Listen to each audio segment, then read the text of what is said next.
every Friday night for 25 straight years. My husband locked one particular door in our house and disappeared behind it for exactly 3 hours. He said it was special. Work for the government. I swallowed that story whole and never chewed on it until my 7-year-old son said one sentence that shattered everything. My name is Meriwether Blackwood. I'm 86 years old, and you're watching my life on Grandma's Diary. Before I begin, if you like hearing real stories from an old woman who's made every kind of mistake, tap the like button, subscribe, and tell me in the comments where you're watching from. Your little click means this old lady's voice travels a bit farther. Let me take you back to 1957. I just turned 18. I grew up in Millfield, a small town where everybody knew your family, your business, and your bad hair days. My parents ran the only general store on the main square. I learned to count change faster than I learned algebra. And honestly, nobody expected much more education from me than that. In those days, a good girl went from her father's house to her husband's, not to college. Then Theodore Blackwood arrived. He came from the city to manage the local bank, 27. Tall, always in a pressed suit with polished shoes. The girls at church whispered about him like he'd walked out of a magazine. He started visiting our store first once a week, then almost every day. He always bought the same 3 things: cigarettes, dark chocolate, and a big city newspaper. With my father, he talked business and politics. With me, he talked about anything that made me smile. After a few months, he asked my father's permission to take me to the cinema. It was my first real date. I barely remember the movie. I just remember his hand holding mine the whole time, and my heart beating so loud. I thought the usher might hear it. 6 months later, at Christmas dinner, he asked for my hand in front of my entire family. My mother cried. My father opened a bottle he'd been saving for something big, and I felt like the luckiest girl in town. We married the following May. I thought that day was the beginning of a perfect life. I didn't know it was also the day a locked door quietly walked into my story and never left. In the next part, I'll tell you about the house on the hill, the mysterious basement, and the first time my husband told me, "You must never open this door." After the wedding, we moved into an old house at the top of Millfield's main hill. It was bigger than we needed and far grander than anything I'd grown up in. 2 floors, creaky stairs, a front garden, and a wide backyard. At the very end of a narrow hallway, there was a door that led down to the basement. "Oh, that space will be perfect for my private office," Theodore said. Almost too quickly. "I deal with confidential numbers at the bank. I need somewhere secure, away from visitors and curious little eyes." I'd been raised to believe a good wife trusted her husband's judgment, especially about serious matters like money and work. So I nodded, even though the way he closed the basement door that day made a little knot form in my stomach. During that first week in the new house, we painted walls, arranged furniture, and planted flowers in the front yard together. But whenever I suggested we carry something down to the basement, Theodore would say, "No, I'll handle that part." I heard hammering, dragging and sawing from behind the door for hours. When he finally finished setting up, he locked the door and slipped the key into his pocket like it was nothing. About a month after the wedding, the ritual began. Every Friday, just before 7 in the evening, Theodore would come home from the bank, eat quickly, take a shower, put on stronger cologne than usual and say, "Meriwether, I'll be in the basement working on highly confidential documents. It'll be 3 hours exactly. No knocking, no questions. Promise me." At first I did think it was odd. Why would some secret government paperwork come to a bank manager in a tiny town? Why only on Fridays? And why always 3 hours on the dot? But I was 18, in love, and he spoke with such authority that I convinced myself I was being silly. So I made the promise, I kept it, and that door might as well have been a wall between us. On the outside, our life looked almost perfect. Newlyweds, a big house, a hard-working husband, a devoted wife. Nobody in Millfield would have guessed that inside that perfect picture, one small locked door was already waiting to ruin everything. Next, I'll tell you how our first children were born, how that Friday ritual became normal, and why I stopped questioning the door at all. Our first child, a little boy we named Ernest, arrived just over a year after the wedding. Watching Theodore hold him for the first time, you'd have thought all his careful seriousness had melted. He bought a fancy crib, hired a girl from town to help me for the first weeks, and came home early some days just to watch the baby sleep. But even newborn cries couldn't interrupt the Friday basement schedule. At 7 o'clock sharp, no matter what chaos was happening upstairs, colic, fever, dirty diapers, Theodore would disappear behind that door with his key and not emerge until exactly 3 hours later. 4 years later came our daughter, Cecilia, with my curls and his green eyes. Theodore was still a good father, never cruel, never absent without explanation, but there was a distance to him I hadn't noticed when Ernest was born. His body was at the dinner table, but his mind seemed somewhere else, especially as his career at the bank grew. Promotions, meetings, important clients. The list of reasons he was tired got longer every year. Meanwhile, Friday nights became so routine that they stopped feeling strange. The kids grew up knowing, on Fridays, Dad does secret work. We don't disturb him. When they were small, they tried knocking once or twice. Theodore scolded them so firmly that they never did it again. I repeated his story, to them the way someone repeats a prayer they no longer really think about. Your father helps with important government numbers. It's confidential. We respect that. There were other habits, too. He started traveling more, always to the city or to the larger neighboring town of Meadowbrook. Bank meetings, he'd say. He'd come home with small gifts, a tie for Ernest, a scarf for Cecilia, some perfume for me. It all looked just like what a good provider should do. If you'd asked me then whether I was happy, I would have answered yes instantly.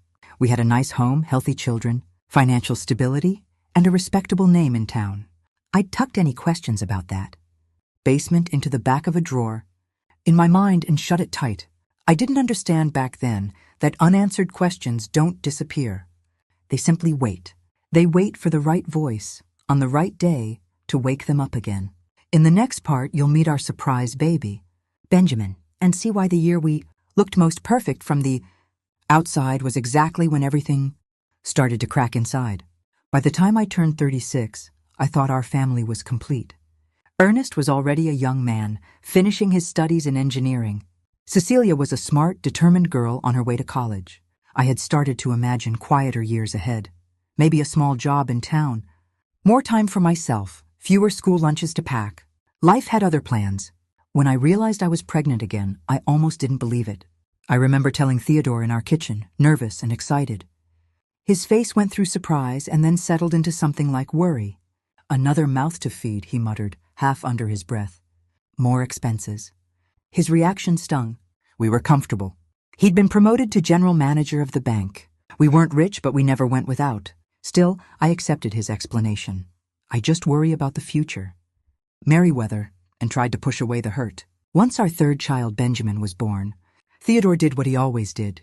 He warmed to the baby, bought toys we couldn't really justify, and bragged about him to colleagues. Our life settled into a new pattern.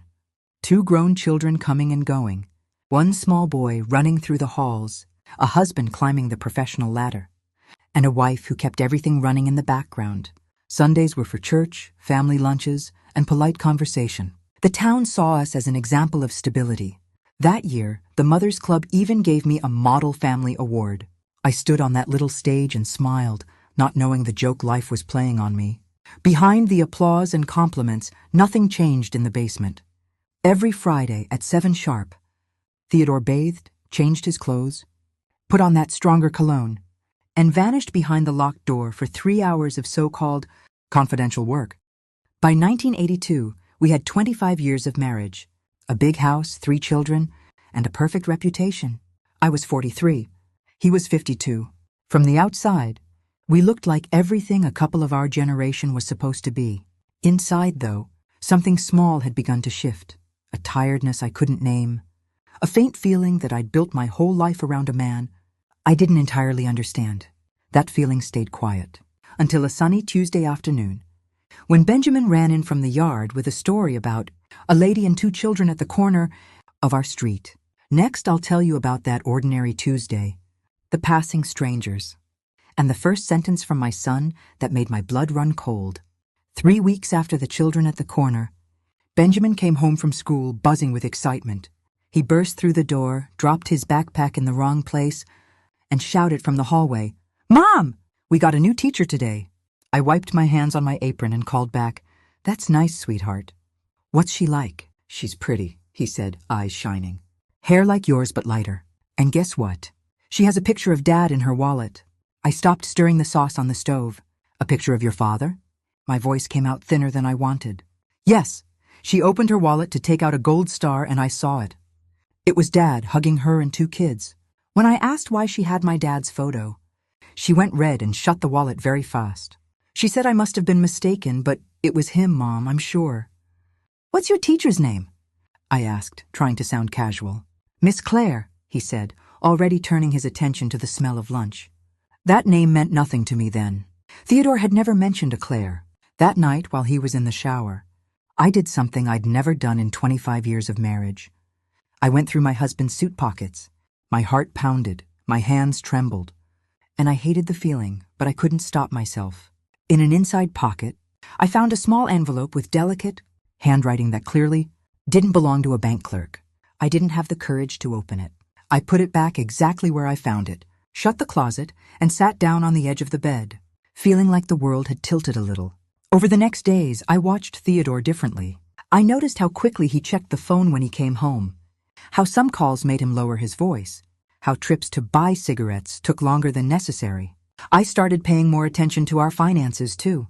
Our home felt comfortable but worn, old furniture, curtains that needed replacing, yet his salary should have allowed for more. So where was the rest of the money going? A tiny seed of doubt had been planted, and for the first time I stopped ignoring it. Next, I'll tell you how that seed dragged me onto a bus to Meadowbrook, where I saw a house, a car, and a woman whose eyes told me more than her mouth ever would.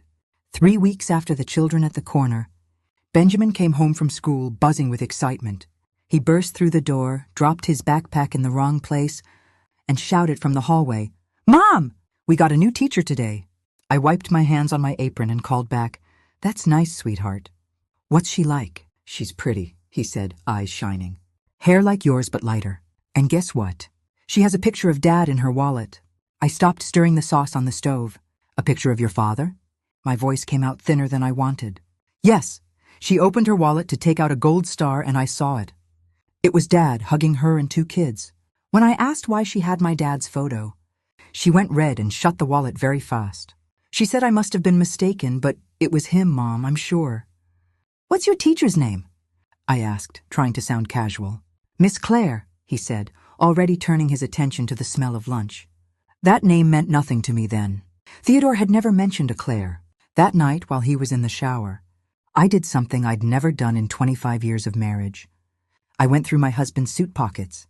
My heart pounded, my hands trembled, and I hated the feeling, but I couldn't stop myself. In an inside pocket, I found a small envelope with delicate handwriting that clearly didn't belong to a bank clerk. I didn't have the courage to open it. I put it back exactly where I found it, shut the closet, and sat down on the edge of the bed, feeling like the world had tilted a little. Over the next days, I watched Theodore differently. I noticed how quickly he checked the phone when he came home, how some calls made him lower his voice, how trips to buy cigarettes took longer than necessary. I started paying more attention to our finances, too. Our home felt comfortable but worn, old furniture, curtains that needed replacing, yet his salary should have allowed for more. So where was the rest of the money going? A tiny seed of doubt had been planted, and for the first time I stopped ignoring it. Next, I'll tell you how that seed dragged me onto a bus to Meadowbrook, where I saw a house, a car, and a woman whose eyes told me more than her mouth ever would. One morning, after dropping Benjamin at school, I decided I couldn't live with guessing anymore. I went to the school office and asked if I could speak with this new teacher, Miss Claire. The secretary told me kindly that Claire wasn't in that day. She was teaching in Meadowbrook, the bigger town where Theodore often had meetings. That piece of information sat in my chest like a stone. The next day, when Theodore left for work and Benjamin for school, I changed into my best coat, walked to the bus stop, and bought a ticket to Meadowbrook. I'd never traveled there alone before. I didn't have a plan. I just knew I had to see something with my own eyes. When I stepped off the bus, the town felt noisy and unfamiliar. I wandered the streets, telling myself I was being foolish, that I should go home, make lunch, and stop playing detective. Then I saw her. Across the street, a woman in a simple blue dress with light brown hair was unlocking the gate of a small yellow 2-story house. A neat garden sat at the front. On the gate hung a modest sign, "Private Lessons, Miss Claire Wells, Academic Support." My heart thudded. I crossed the street as if drawn by a rope. Parked in front of the house was a dark blue car, newer than ours. I remembered Theodore mentioning that the bank had bought vehicles for regional managers not long ago. Before I could talk myself out of it, the woman came back out, heading toward the car. Our eyes met. In that instant, I saw three things clearly: surprise, recognition, and fear. She quickly looked away, grabbed something from the front seat, and retreated inside without a word. I didn't knock. My courage vanished as quickly as it had come. I just stood there on the sidewalk, my heart hammering. Then turned and walked back to the bus stop like a person in a dream. Back home, I started noticing even more. The phone bill showed calls to Meadowbrook. Some of our emergency savings quietly shrank without any obvious reason. And then came the school book that finally made denial impossible. A children's book tucked into Theodore's upstairs office with a neat inscription inside. "To Helena on your 9th birthday, with love, Dad." We didn't know any Helena. In the next part, I confront Theodore about that. Mysterious Helena, and his clumsy lie becomes the last straw that pushes me toward the basement. Door with a hammer in my hand. I found the book on a Thursday morning while dusting Theodore's respectable upstairs office, the one he used for ordinary bank paperwork. It was nestled between folders, a slim children's storybook. Inside the cover, in careful handwriting, it said, "To Helena, on your 9th birthday, with love, Dad." The date was only 2 months earlier. That evening after dinner, I held the book up in front of him. "Who is Helena?" I asked. "A client's daughter," he answered too quickly, not even pretending to think. "I promised her a present for opening a savings account." His eyes flickered, not the way they did when he was tired, but the way they did when he was calculating. He took the book from me, put it back in his briefcase, and changed the subject. Something inside me snapped. After weeks of collecting tiny clues, the teacher with his photo, the calls to Meadowbrook, the shrinking savings account, the envelope in his pocket, this sloppy lie broke the dam. I stopped telling myself I was being paranoid. I started telling myself I deserved to know the truth. The following Friday, I studied his ritual more carefully than ever. He came home slightly earlier, ate, showered, put on that familiar strong cologne. At 10 minutes to 7, he said he needed to step out just for cigarettes, before locking himself in the basement. As soon as I heard the car pull away, I went to our bedroom and checked his suit jacket. In an inner pocket, apart from his usual keys, I found another one, smaller, golden, with a little clover on the keychain. I'd never seen it before. If he was going to be in the basement all evening, why did he need another key? He returned 20 minutes later. I heard the basement door open, then the familiar click of the lock. I waited, heart pounding, counting slowly in my head. When I was sure he believed everything was normal, I walked down the hallway and pressed my ear to the door. Silence. No chair scraping, no papers rustling, no movement at all. I went to the garage, picked up the hammer we used for household repairs, came back to that door I'd obeyed for 25 years, and raised my arm. With the first blow, the house shook. With the second, my marriage did. Next, I'll open that broken door with you and show you the room that proved my husband hadn't been living a double life, he'd been living 2 entire families. The lock gave way on the second hit. My hands were shaking as I pushed the door open and switched on the light. What I saw did not match any story I'd been told. It was an office, yes, but not the dusty storage space I'd imagined. A polished mahogany desk stood in the center, far more expensive than anything we had upstairs. Along one wall, shelves were filled with neatly labeled folders. A leather armchair waited by a reading lamp. The air smelled faintly of papers, a floral perfume I didn't wear, and an aftershave. Theodore only used on special occasions, never for dinner with me. But the thing that hit me hardest was on the opposite wall. A large map of Meadowbrook, marked with colored pins. Beneath it, sitting on a side table, was a framed photograph. I picked it up with trembling hands. There was Theodore, smiling broadly in a way I'd rarely seen. His arms around a woman and 2 children in front of a birthday cake. The woman was the same person I'd seen at the Yellow House. On the back of the frame, in careful script, were the words, "To Teddy, our rock, your family, Claire, August, and Helena, Christmas 1977. Your family." I sat heavily in the leather armchair, the room spinning around me. While I'd been decorating our tree and wrapping presents that Christmas, he'd been posing for a cheerful family photo in another house, in another town. When I could move again, I opened the desk drawers. They weren't locked. Why would they be? He never thought I'd enter this room. The first drawer held financial records, bank statements, receipts, notes. Money moved from one place to another. Nothing huge at a glance, but steady, deliberate. The second drawer contained letters tied together in bundles, organized by year, starting just 3 years after our wedding.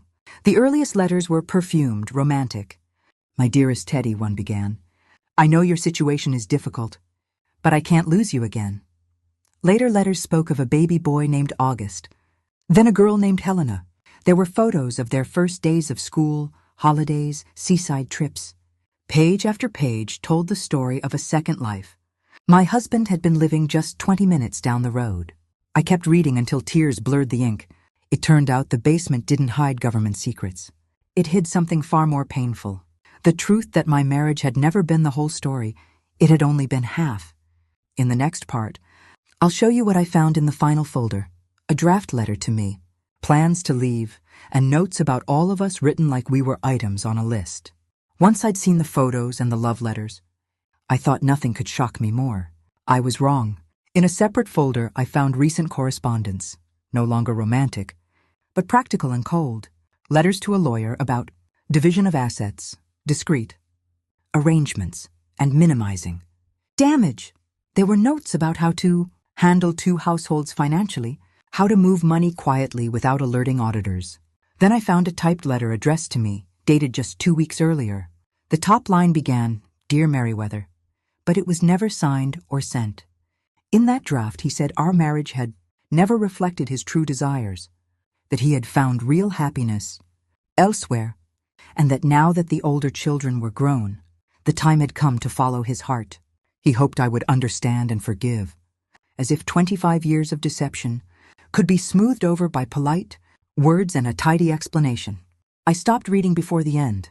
The hypocrisy made my stomach turn. Another ledger lay beneath the letters, this one different. From his official bank books.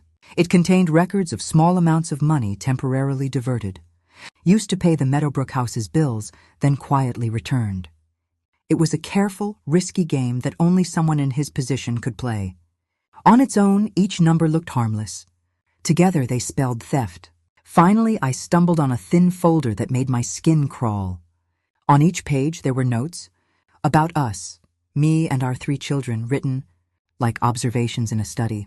Merriweather goes to the market Wednesdays, between 9-11, safest window for calls. Ernest dislikes fishing. Don't use it as an excuse for trips.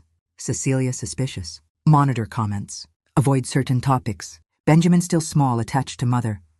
We were not people to him in those pages. We were variables to be managed, schedules to be worked around.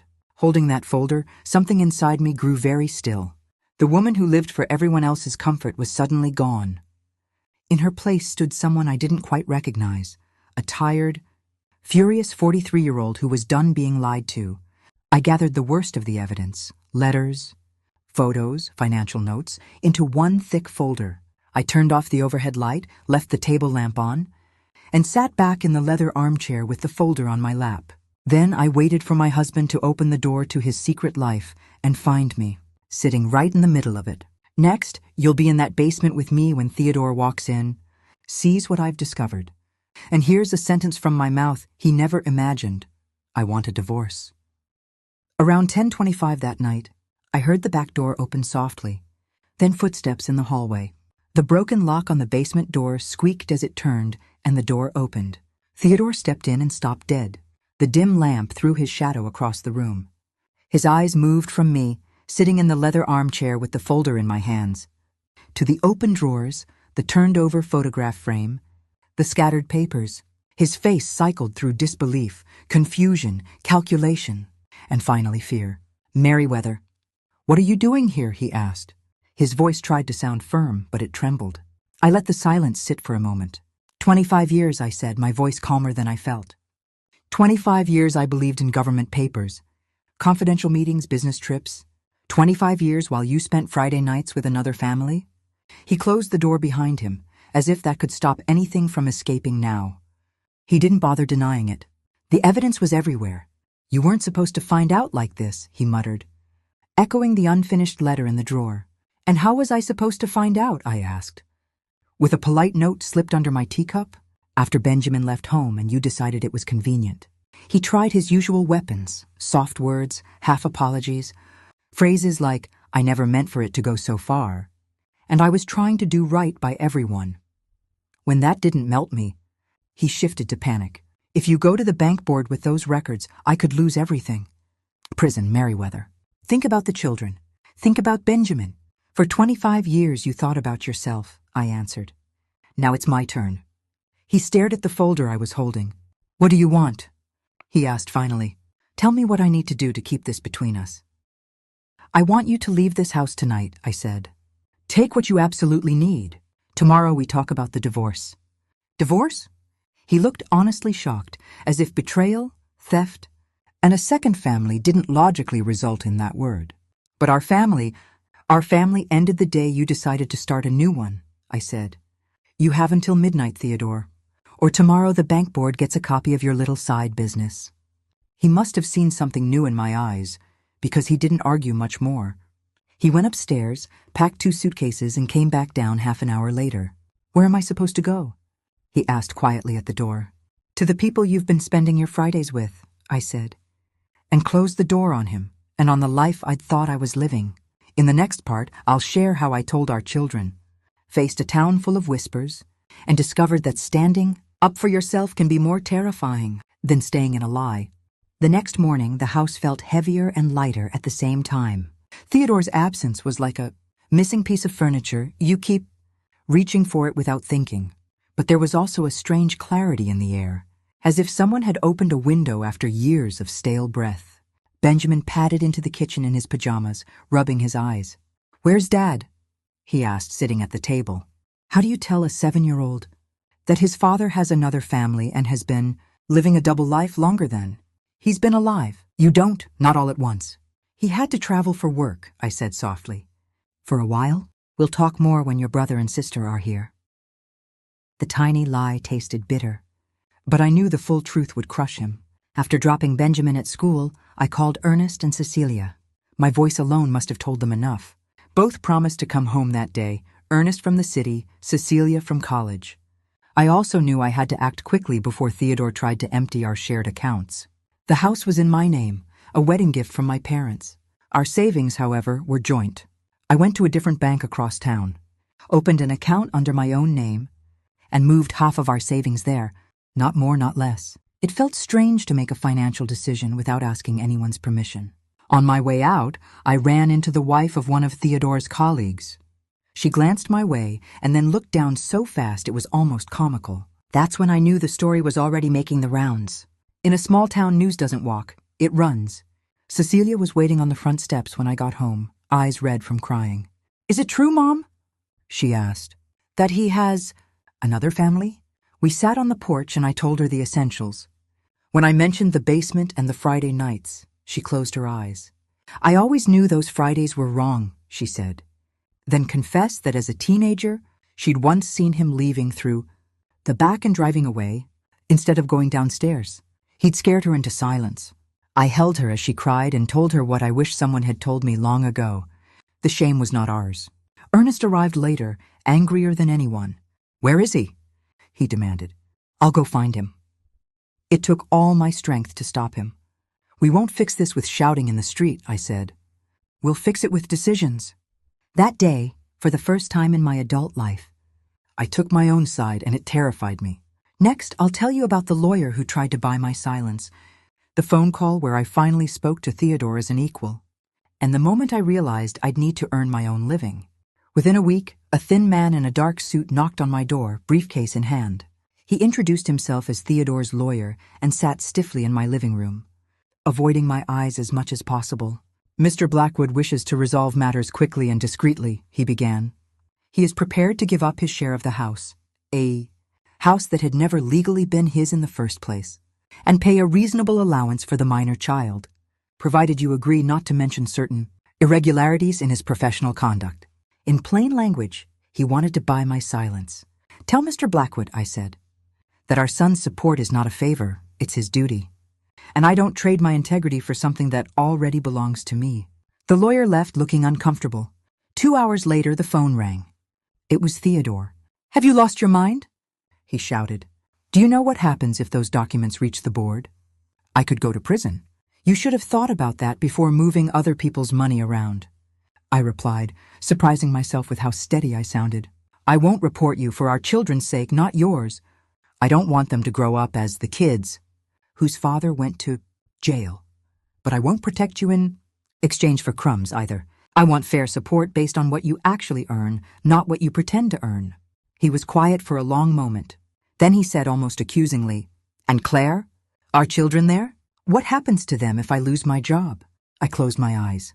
You made that family, I answered. You figure out how to take care of them. I'm busy taking care of mine. I hung up, my hand shaking. I felt guilty and proud at the same time. Guilty for being harsh. Proud for protecting myself for once. The divorce moved quickly after that. Theodore wanted everything settled before any more of his secrets slipped out. I got custody of Benjamin, some alimony, and the house. When the legal dust settled, reality appeared. The money was enough to survive, not enough to live comfortably. I stood in my kitchen, looking at my hands. They knew how to clean, cook, sew, soothe a sick child, useful skills. But not the kind employers in 1982 were lining up to pay for. What can I possibly do?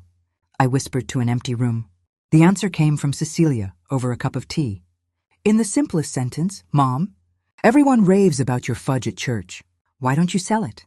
In the next part, I'll show you how the same basement that once hid lies became the heart of my small business and how I discovered I was more than just someone's wife.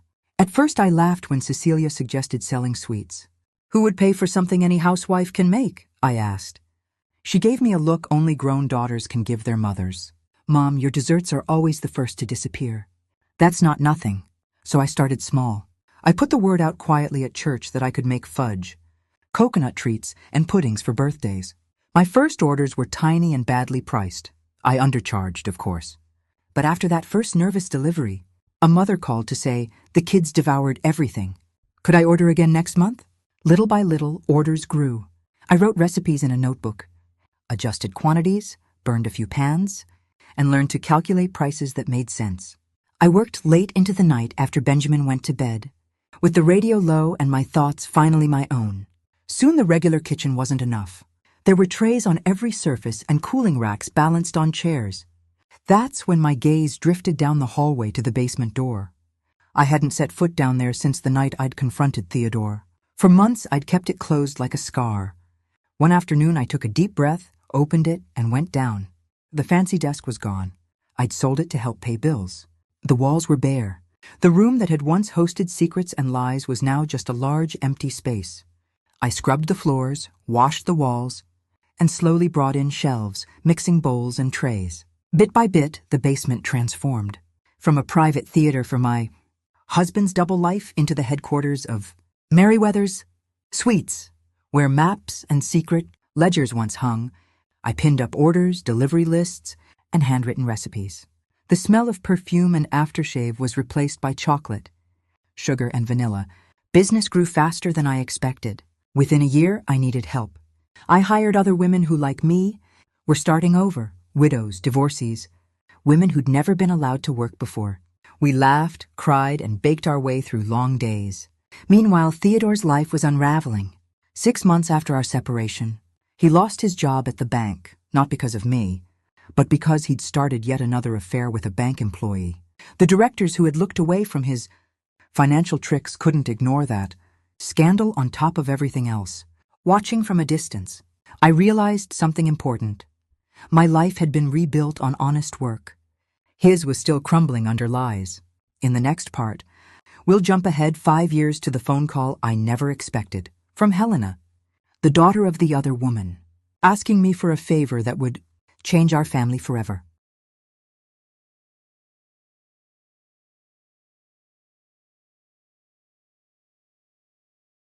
By 1987, 5 years had passed since I'd broken that basement lock. Merriweather's Sweets had grown from a home kitchen into a small shop downtown. I had 3 employees, a steady list of clients, and bills that didn't scare me quite as much anymore. Ernest had married a kind doctor named Gabriella, and they were expecting my first grandchild. Cecilia was teaching and engaged to a math teacher. Benjamin, 12 now, was stretched between boyhood and teenage years, still struggling, with a father who appeared only on birthdays and holidays bearing expensive gifts and very little presents. One Thursday afternoon, I was decorating an elaborate wedding cake in the shop when my assistant, Marissa, called from the front. "Mrs. Blackwood, there's a young woman on the phone. She says her name is Helena." It sounded important. The name hit me like ice water. Helena, the little girl from the photos, the dedication in the children's book, the girl who'd grown up with my husband as her father, while he was also playing that role in my house. For a moment, I considered pretending I wasn't there, but curiosity and something softer, maybe compassion, pushed me to the phone. "Hello," I said. "Mrs. Blackwood?" A young, polite voice answered. "My name is Helena Wells. I'm Claire's daughter." "And Theodore's?" "I know who you are," I replied, neither warm nor hostile. "What can I do for you, Helena?" She took a breath. "It's about my brother, August. He had a motorcycle accident. He's stable, but it scared him. He asked if he could meet his half-siblings. He wants to see them, and you, if possible. I know it's a lot to ask. You don't owe us anything. But I promised I'd try." I leaned against the counter, the phone pressed to my ear.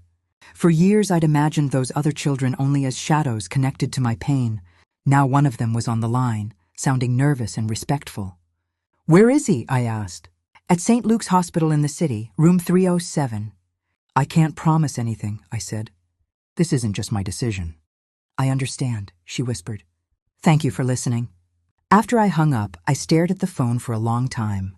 Were my children ready to meet the other side of their father's secret? Was I? That night, I gathered Ernest, Cecilia, and Benjamin in our living room and told them about the call.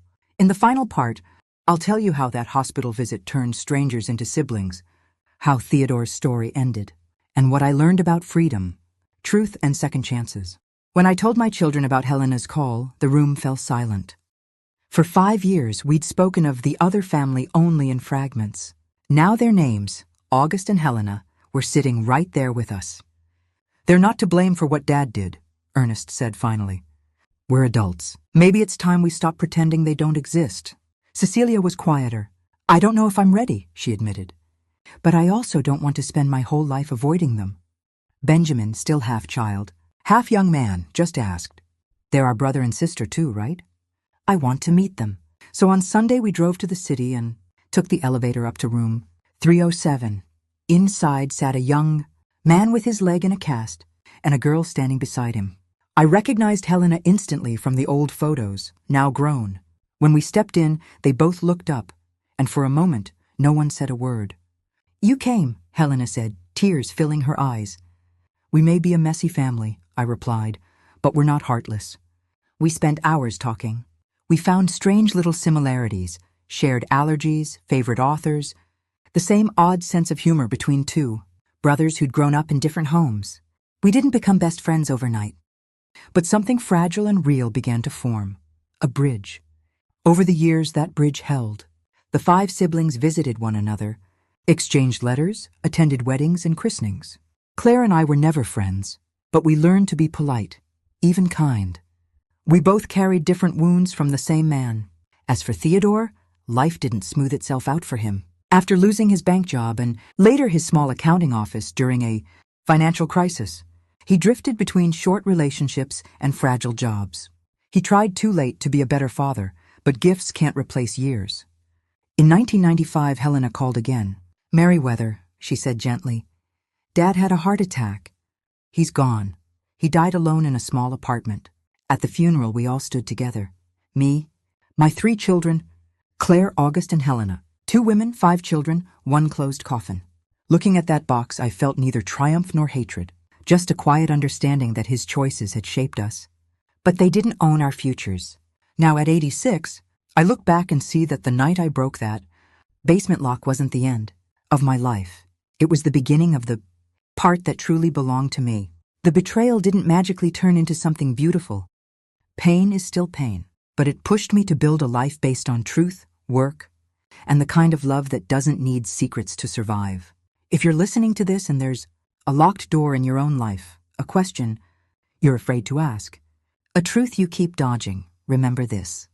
The truth might tear you open at first, but the freedom on the other side is worth every tear.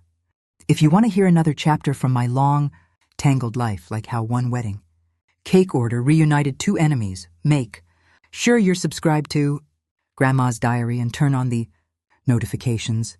The next story might feel a little too close to home,